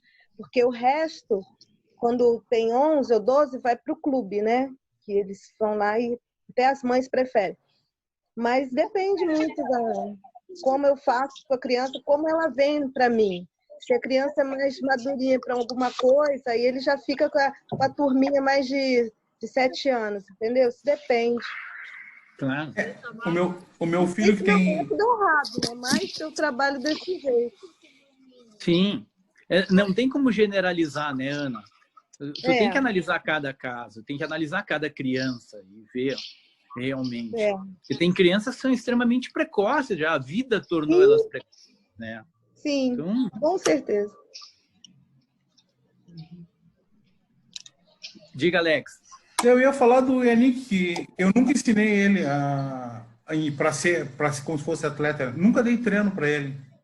Só depois que ele foi e voltou do União que ele foi meu atleta. Mas antes, ele jogava bola, brincava com a bola. Ele jogou até a 8ª série, ele jogou vôlei, futebol, futsal, até handebol ele jogou.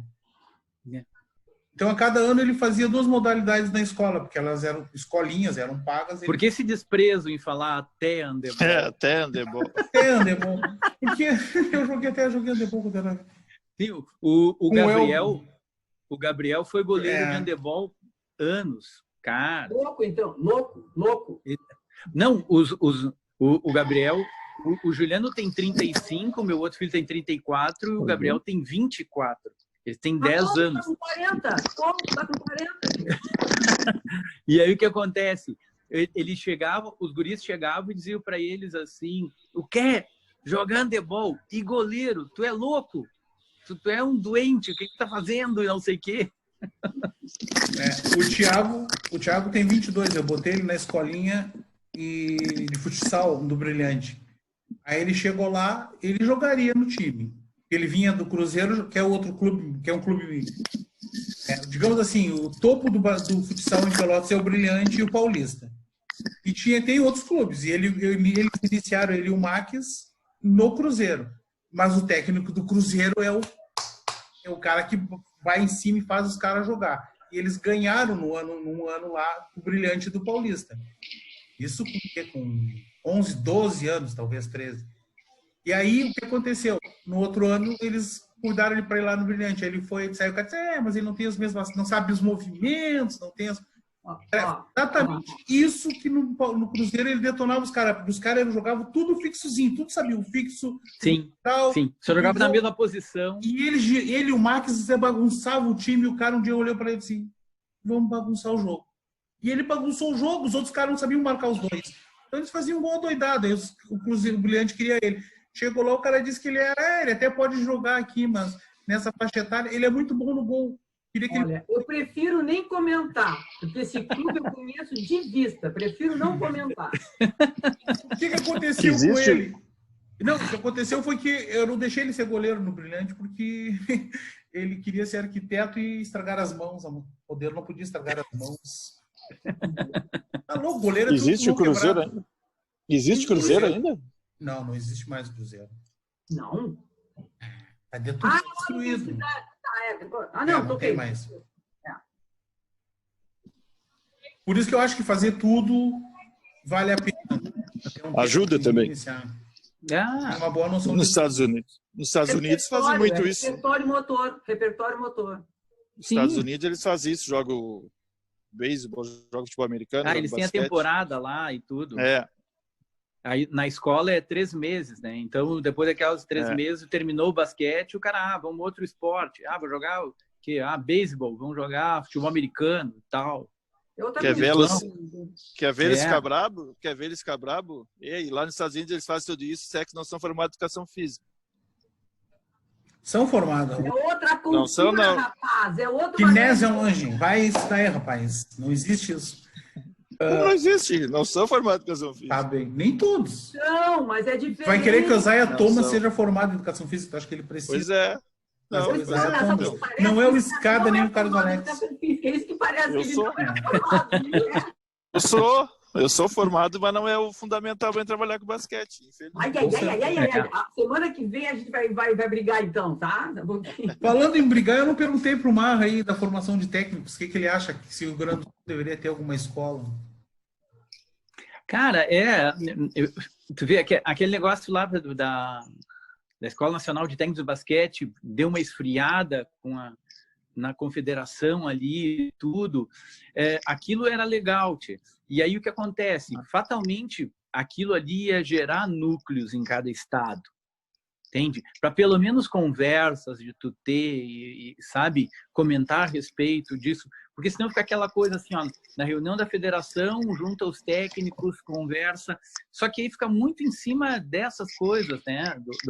Do regulamento, disso. E o tipo de coisa que a gente está fazendo aqui é bate-papo. O que tu acha, pode? Como é que tu pode? Trocar experiência. Essa experiência aí do cara falar o 3 segundos defensivo.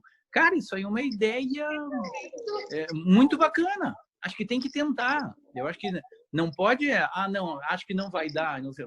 Cara, tenta. O máximo que pode dar é dar errado. Mais que isso não pode acontecer nada. O Paraná está com uma escola de técnicos, está fazendo isso. O Rio e a Bahia estão formando a escola de técnicos. Acho mais naquele isso é não tá legal, acontecendo ainda, né? Não está acontecendo, mas a associação não é a escola de técnicos, mas a associação de técnicos que está fazendo mais ou menos a mesma função. Sim. E a escola, aquela associação de técnicos do Brasil, a TBB, eles estão conversando com a CBB para assumir essa formação de voltar à escola de técnicos novamente. Eu acho que tem que voltar. Eu acho que tem que voltar, mas... Porque vai acontecer aquela coisa que tu citou, Marco, de o cara foi fazer um jambre, o cara falou uma coisa e o menino não entendeu outra, porque cada um usa uma nomenclatura. Exato. Isso é uma coisa também que ajuda no aprendizado. A gente aqui, que somos 2 técnicos já, e as meninas já sentem diferença, porque eu falo uma coisa e a outra técnica fala de uma outra maneira, são as mesmas coisas, a gente pensa do mesmo jeito, mas e a menina já sente dificuldade, já. Eu me lembro que em Bagé se usava termos do basquete que na verdade era o do Uruguai. Claro! Que fácil. Exato. Então os caras vinham e eu digo, pô, mas falavam umas coisas de cara, nunca ouvi falar disso, tchê. Cortina, sabe? Cortina. E cortina e outras coisas e tal. Eu digo, cara, mas o que é isso? Então, a minha sorte que eu digo sempre, eu vejo que o pessoal, eu digo, eu não me atiro de primeira, né? Eu não sou daqueles, o que é isso? E tal. Eu digo, não, eu fico olhando, observando. É a mesma coisa, eu sou de Porto Alegre, eu cheguei servindo em Bagé e os caras chegam assim, dizem, pois é, e aqui no quartel a gente tem o capincho. E eu digo, tchê? E eu digo, tá. Aí eu vou caminhando, tá lá o capincho, lá o Chico, o capincho. Eu digo, tá, capivara. Eu brinco, a minha mulher é de Bagé. Aí eu cheguei na casa dos primos dela e eles estavam saindo para viajar. Aí um diz pro outro, Minhoca, põe a carpa em cima da vaca para nós sair. Eu digo, a carpa em cima da vaca. Eu digo, meu Deus do céu, eles estão levando uma vaca em cima do carro. O que é isso? Carpa, para eles, é barraca. E vaca é bagageiro. Simples. Simples. Cara, bem simples. Eu não me tirava, eu só ficava imaginando as coisas, né? Então eles falavam os troços, eu ficava... Então, o linguajar é diferente, né? Não é, como é que é a escada? Não é mais das SEG, é Live and Go. Live and Go. Live and Go. Esses caras.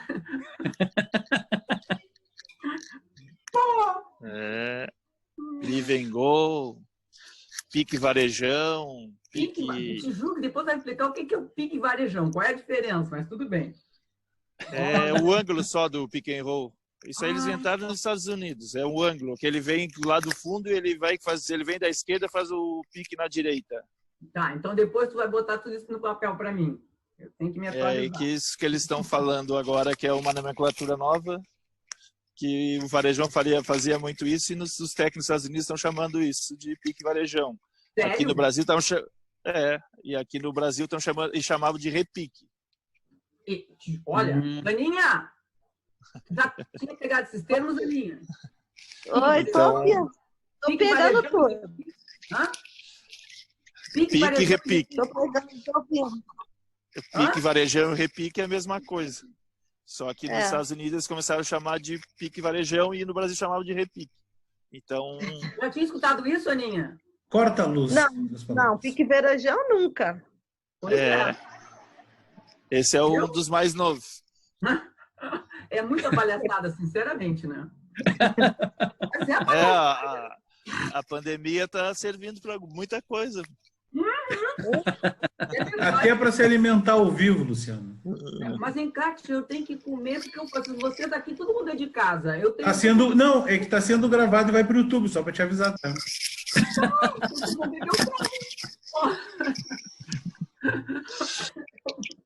Vamos lá, sério. Vamos dizer aquela professora da UFRJ comendo ao vivo.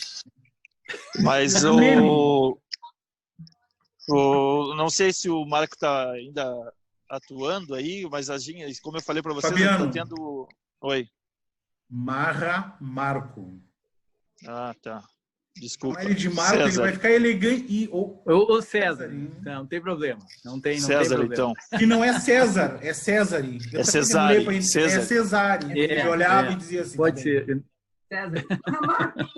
Então, deixa eu voltar à pergunta. Eu não sei se tu está atuando aí ainda, e a gente tem tido esses campeonatos brasileiros de seleções, né? Já está aí, sei lá, acho que são 10 anos. E nasci no Rio Grande do Sul, você sempre gaúcho, né? Sempre fica aquela veiazinha torcendo para o Rio Grande do Sul. Mas o basquete decaiu muito no Rio Grande do Sul. Feminino, então, nem se fala. O masculino, Não, feminino... ainda tem... É. Masculino ainda tem uma competitividade. O que aconteceu, ao teu ver? O que pode ser feito? O feminino, tu vê, aqui em Caxias hoje praticamente não tem. Entende? E Caxias tinha Recreio da Juventude, Juvenil e Galópolis, que eram muito fortes. Entende? Então diminuiu muito a quantidade de equipes.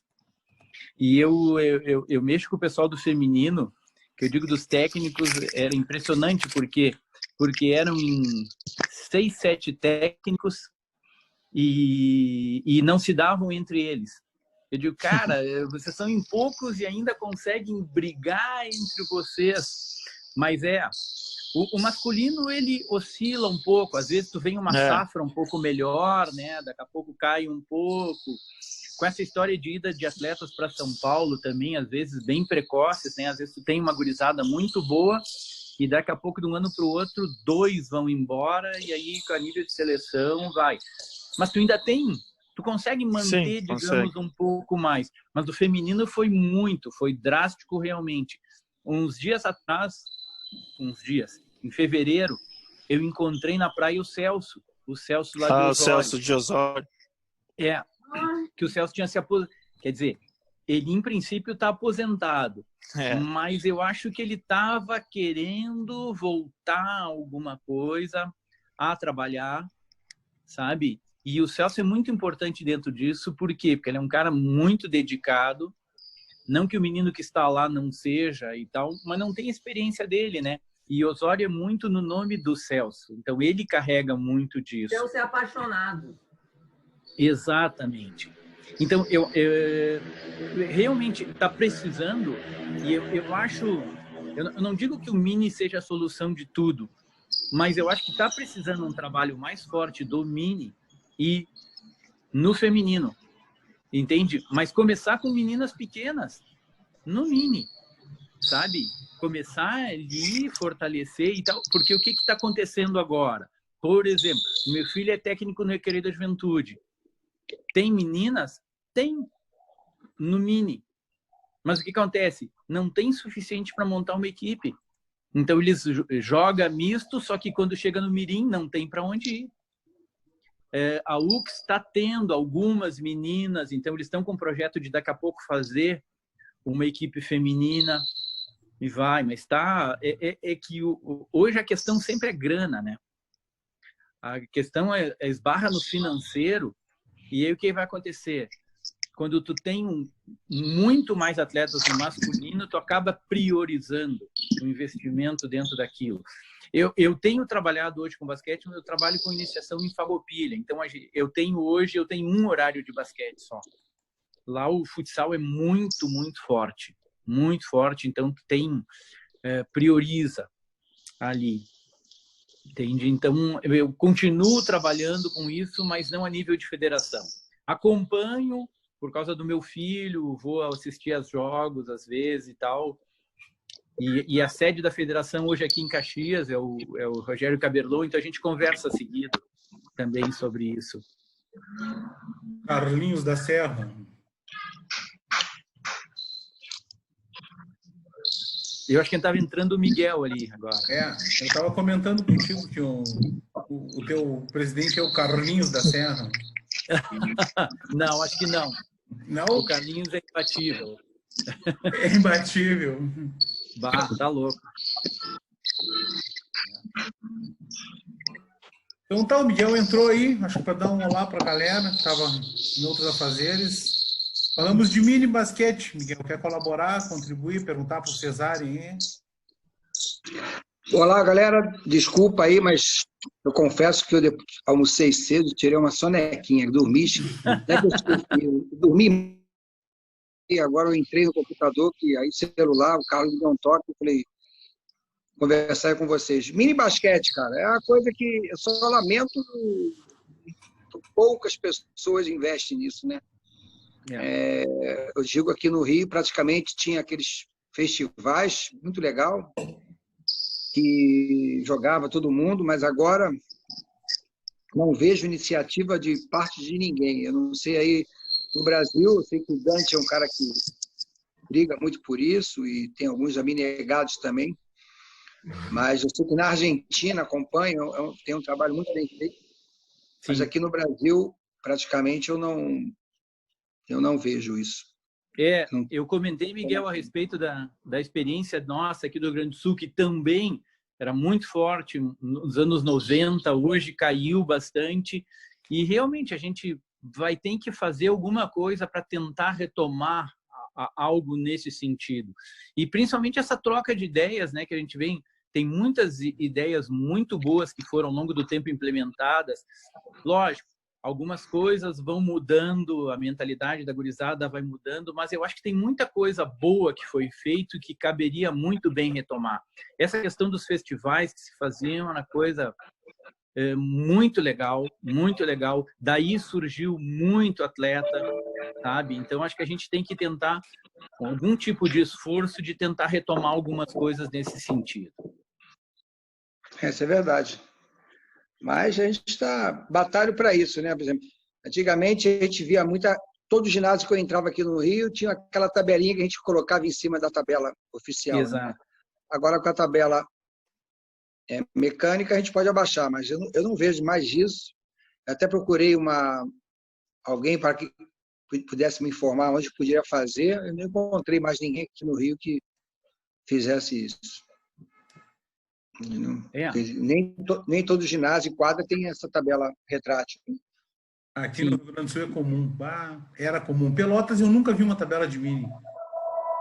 Aqui eu nunca vi uma tabela de mini. A da Sojipa é aquela que vinha de trás, né? Sim. A da Sojipa era um desenho todo especial que ela fazia. Cara, aquela era inédito. Mas tinha aquela que pendurava em algum lugar lá em Pelotas, mas eu não me lembro. Aonde? Não. Aqui em Caxias a gente tinha aquela de pendurar também. Tinha. Mas o problema é que o pessoal não gostava porque chegou a dar acidente, o pessoal caiu das escadas ali e tal, e aí proibiram aquele. No clube ficou proibido e depois se propagou a história do acidente e tal, todo mundo com medo, né, de processo e tudo isso, e acabou não tendo mais. Eu não vi nenhum caso assim, eu não sabia de casos com acidente, não. Isso aí para mim é novidade. Isso aconteceu aqui, entende? O pessoal meio descabido, porque o que acontece? Eu tinha as escadas, né, para levar ela e colocar. Precisa de 2 pessoas e tal, e o pessoal meio desavisado não soube colocar muito bem. Então, eles começaram pela escada, mas a escada ficou meio enviesada. Quando chegou na parte final, o cara estava quase fora da escada. E aí, quando ele foi levantar a tabela, o rapaz caiu de lá de cima. Nossa, foi um estrago. Mas você está em Caxias, né? Isso. E aí foi. E aí praticamente caiu em desuso esse tipo. Aí o que a gente usava mais no clube era aquele modelo com rodinha, né? Que ia usando. Entendi. E agora, no final, até eles, inclusive aquelas, tiraram de uso. Agora só tem as tabelas, realmente as retráteis, que baixam até a altura minha ali. Também é uma realidade em Pelotas. O que eu tenho também assim, ela não é elétrica, né? Ela é manual. Então eu consigo ir baixando, regulando para a altura mini. E já vou fazendo. Legal. Bom, aqui isso aí eu acho, né? Fala, Miguel. Não, eu estou falando que eu tenho grupos, né? Hoje eu faço isso, né? Tem até um grupinho de 9, 10 anos, mas infelizmente eles jogam a tabela maior. Entendeu? Na quadra do clube que eu uso, né? Eu não tenho a tabela menor. Isso é complicado. É complicado. Eles começam a fazer uma força, às vezes, que eles não têm, né?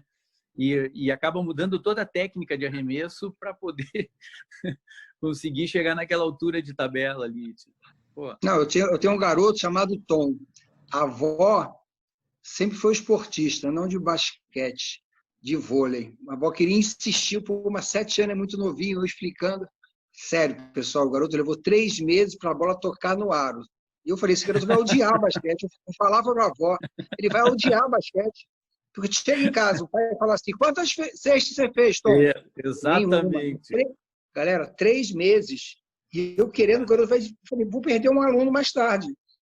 Mas não, gozado. Agora entendeu, ele começou a fazer e hoje ele faz cesta, normal, assim, consegue. Mas depois de 3 meses sem tocar no ar, imagina fazer uma aula. Cara, e isso aí é a tua maior superação, cara. Isso aí vale qualquer prêmio, porque conseguir manter um atleta treinando sem conseguir fazer cesta, meu Deus do céu. É uma vitória mesmo, porque eu estava comentando com a Lu, eu me aposentei na universidade agora, início desse ano, e eu sempre dizia, cara, tu tem que conseguir que o teu aluno, no primeiro contato com o basquete, atinja o objetivo. E o objetivo é fazer a cesta. Então, se tu vai botar uma escada, se tu vai botar ali nas tuas costas, o que tu vai fazer, eu não sei. Mas tu tem que fazer isso. Porque senão, acabou o esporte para ele. Porque exatamente isso. Ele chega em casa e vai dizer, pai, eu joguei basquete. O pai vai perguntar, quantas cestas tu fez? Nenhuma? Porra. Que jogo é esse, porra? Foram 3 meses, cara. Isso aí Eu digo para os meus alunos que a grande graça do basquete é o tchá, tchá, tchá. Então, o que a gente tem que fazer, para a gente conseguir fazer o tchá e os outros não fazerem o tchá em nós? Eu digo assim. É verdade. Me confundi com a analogia, Luciano.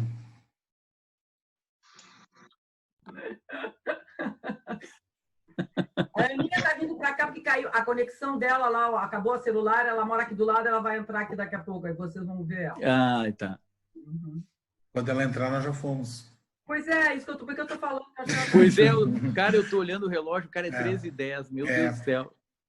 Já que você está aí, eu queria só informar, desculpa, eu fui técnico do Dida, ele tem Caxias. Sim. Quando eu estive aí, continua aqui. Cara, manda um abraço para ele. Avisa ele deixar de ser vergonha e ele me deu um número que não existe. Ou então eu anotei errado. Fala com ele depois, por favor. Mas eu mexo com ele, às vezes ele troca de celular e perdeu. Cara, isso aí não é, isso é golpe. Tu compra os negócios pro teu restaurante, aí depois não quer pagar os fornecedores e troca de número de celular e tudo. Não, ele namorava uma menina e os pais dele tinham um sítio, uma fazenda, uma lourinha. Lá em cima, não sei se está lá com ela ainda.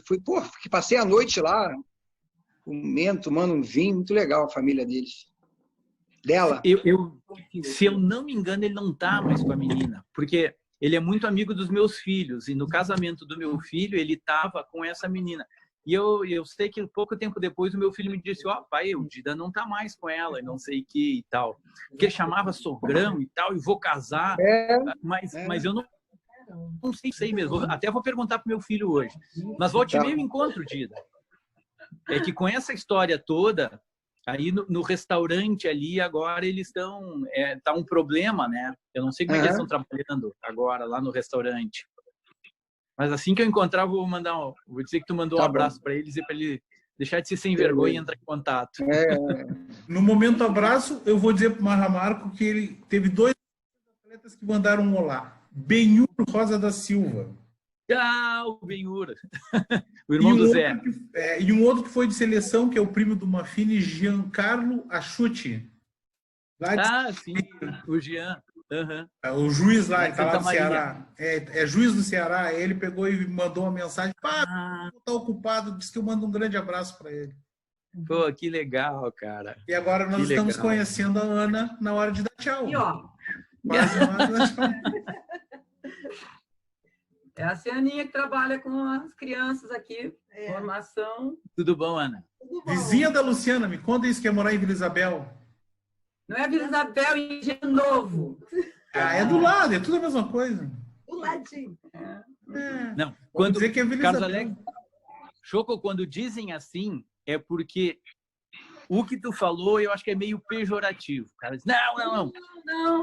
Pô, Não, Vila não Isabel, escola de samba da minha mãe, cara. Não existe melhor É do lado, realmente, daqui. É do lado do Engenho Novo mesmo. Pelo visto, o Miguel não é muito da Vila Isabel. Não, eu sou mocidade, né? Eu adoro samba. Eu vi que ele ficou ali tudo bem? É muito longe. Não. Hã? A quadra é muito longe. É muito longe, mas antigamente eu fui diretor da mocidade. Diretor de escola da mocidade. Opa, pessoal, já tem quem consiga camarote para vocês quando vierem ao vivo. Mas agora mudou tudo. Agora mudou, eu nunca mais fui, que mudou todo mundo.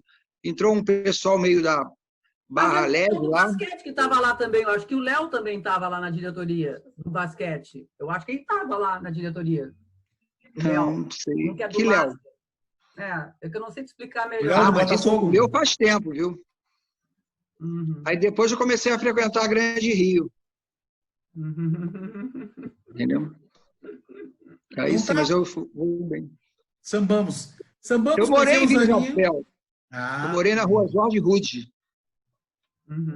Viu, Luciana? Assim nós estamos vendo a porta, e não nenhuma das duas, Luciana, mas tudo bem. Ai, que coisa! Não adianta eu fazer assim que ela não aparece. Agora vou ter que botar máscara. Que coisa, é por isso que tá. E aqui atrás é o banheiro, eu fechei, que senão dá. Tá bem. Então, quero agradecer o Marra aí, mais uma que a gente faz. Acho que as pessoas que têm vindo sempre estão aqui, a gente tem debatido, isso é importante. Tive que comprar o horário do Zoom, porque senão nós estaríamos abortados pela 3ª vez. Então, vamos fazer de novo com o Marra. Acho que nós vamos repetir o circuito daqui a um tempinho. Os próximos 30 dias a gente vamos gastar isso. E eles vão ter se arrependido de ter me feito só $14. Eles não te conhecem, né, Carlos Alex? Não conhece. Agora vai ser quase que diário, né? Já que é pago, né? Não deram o limite. Tá? Semana que vem a gente tem a Luciana aí, que barbaridade. Vamos dar 30 minutos para ela falar, 10 minutos a mais que os outros, né? Porque é para falar. Eu vou colocar, depois vamos começar a conversar. Semana que vem, segunda-feira também, né? Não, quarta, hoje é quarta. Pô, você tá no sítio. Quarta. Tá perdido nos dias do sítio. Pô, tô perdido. Quarta-feira às 13 horas. Não, aqui na horas. chácara é sempre... Aqui na chácara é sempre sábado, né? É sempre sábado. Vamos manter a quarta-feira até a Luciana para manter as lives 13. E quando encerrar elas e continuar depois da Luciana. A gente vai mudar o dia e o horário, porque provavelmente o mundo esteja voltando, que é para todo mundo ficar doente. Ganha mais brasileiros. Não morreu o suficiente ainda. Não, aqui no Rio tem uma coisa muito interessante, né? O prefeito, depois que foi a Brasília na quinta-feira, ele apagou os números de mortes, cara. Diminuiu 1.100. Que loucura, cara. O presidente da República ressuscitaram. Impressionante. Agora aqui, Casalex, eu só falo a semana que vem se o Escada estiver assistindo. Porque ele vai mandar contra, eu quero que ele esteja assistindo. Tem que ser. Tem que falar com ele. Eu sei, eu convido. Vamos lá, vamos tocar. Eu quero agradecer meu técnico, meu amigo, paizão aí. Foi um prazer enorme.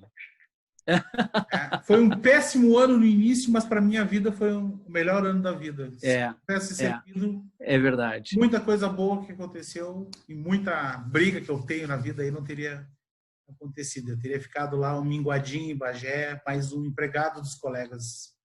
O Exército me empurrou para frente. Eu agradeço. Fiquei brabo, né? Em fevereiro, mas depois tudo bem. Tá? Não conta muito das histórias lá. Que eu dei um tiro. Sabe que contam por aqui? Um amigo Marcelo inventou que eu matei uma vaca. Eu disse, identifique-se, a vaca mugiu e eu dei um tiro na vaca. Mas sabe que isso aconteceu mesmo, mas foi uns 5 anos antes de ti. Isso? Ele passou para mim a história. Aconteceu mesmo. Alto lá, avança a senha, a vaca do outro lado da cerca lá, ele deu-lhe um tiro. Isso. Quem mandou ela não saber a senha? Mas eu disparei uma pistola lá. Foi só um detalhezinho.